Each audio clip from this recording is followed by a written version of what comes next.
तो हम लोगों ने तत्काल ही पता करने के लिए सारे चैनल्स को एक्टिवेट किया। हमारे SDPO, ASP ops, ASP headquarter और सिविल साइड से एसडीओ, एससीओ सारे लोगों को हम लोगों ने इसमें लगाया, चूँकि मामला गंभीर हो सकता था विधि व्यवस्था के दृष्टिकोण से। चुनावी समय में जिले में ध्रुवीकरण की कोशिश को पुलिस ने किया नाकाम। पुलिस की सतर्कता और सक्रियता से चुनावी फिजा में मजहबी जहर घोलकर उसे दूषित करने की कोशिश करने वालों के इरादों पर पुलिसिया कार्रवाई से फिरा पानी। जी हां, हम बात कर रहे हैं जहानाबाद में भीड़ द्वारा एक युवक की पिटाई के मामले की, जिसका वीडियो काफी वायरल हो रहा है। पिटाई से बुरी तरह घायल इस युवक को इलाज के लिए पीएमसीएच ले जाया जा रहा था, तभी रास्ते में उसने दम तोड़ दिया। घटना जहानाबाद जिला के शकूराबाद थाना क्षेत्र के फौलादपुर गांव की है। इस मामले में मृतक मोहम्मद नसीम के पिता के बयान पर पास के ही गांव नीरपुर के रहने वाले 2 लोगों के खिलाफ नामजद प्राथमिकी, जबकि ईशहचक गांव के कई लोगों के विरुद्ध शकूराबाद थाने में देर रात मामला दर्ज कराया गया। हालांकि इस घटना को सांप्रदायिक रंग देने की कोशिश की गई, लेकिन हम आपको इस घटना के हर पहलू से अवगत कराते हैं और आधिकारिक प्रशासनिक पक्ष भी इसके बारे में आपको बताते हैं। किसी के बहकावे में आने से बेहतर है कि आप घटना की पूरी जानकारी लें। इस घटना को लेकर सोशल मीडिया पर भी काफी प्रतिक्रियाएं आ रही थी, जिससे ऐसा लग रहा था कि चुनाव के समय माहौल को सांप्रदायिक रंग देने की कोशिश की जा रही है इस एक घटना के जरिए। लेकिन जिला पुलिस अधीक्षक मीनू कुमारी ने इस घटना के बारे में बताया कि जांच पड़ताल में जानकारी सामने आई कि युवक का किसी विवाहिता से प्रेम प्रसंग चल रहा था और वो लोग एक सामुदायिक भवन में मिल रहे थे। इसी दौरान गांव के लोगों ने दोनों को पकड़ लिया। वो मौके पर लड़के की पिटाई की गई, जिससे लड़के के परिजनों ने बगैर पुलिस को जानकारी दिए स्थानीय स्तर पर इलाज कराया।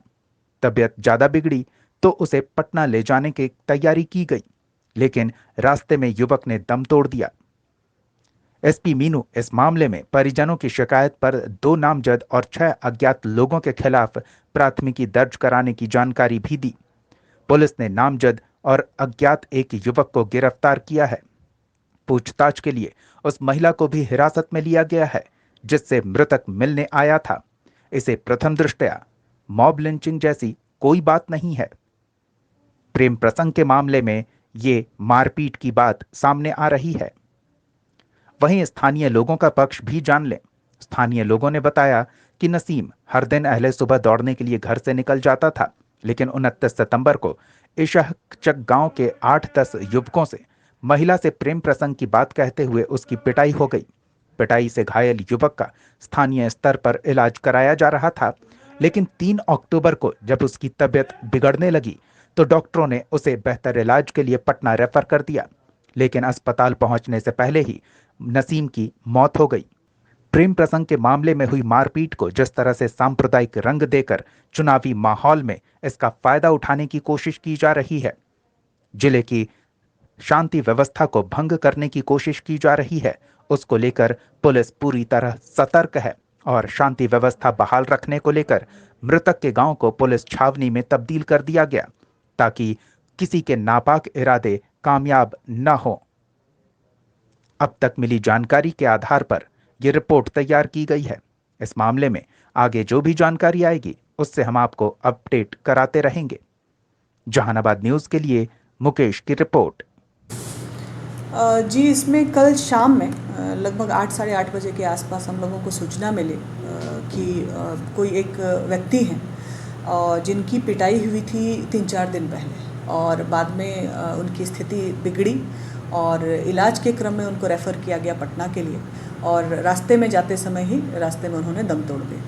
तो जब डेड बॉडी वापस जहानाबाद आई उस समय हम लोगों को सूचना प्राप्त हुई। पूर्व में जो पिटाई हुई थी या जो भी इशू था उसके रिगार्डिंग हम लोगों को कुछ भी पता नहीं चला था। तो हम लोगों ने तत्काल ही पता करने के लिए सारे चैनल्स को एक्टिवेट किया। हमारे SDPO, ASP ops, ASP headquarter और सिविल साइड से एसडीओ, एससीओ सारे लोगों को हम लोगों ने इसमें लगाया, चूँकि मामला गंभीर हो सकता था विधि व्यवस्था के दृष्टिकोण से, तो तत्काल ही कार्रवाई करते हुए हम लोगों ने उनके परिजन को आइडेंटिफाई किया और उनको जो भी घटना हुई थी उसके संदर्भ में उनको आवेदन प्राप्त करके उनमें 302 के तहत हत्या का मुकदमा दर्ज किया गया है और आवेदन में 2 लोगों को नामित करते हुए अन्य अज्ञात करके एक केस किया गया है, जो कि सकुराबाद थाने में केस रात में दर्ज किया गया है।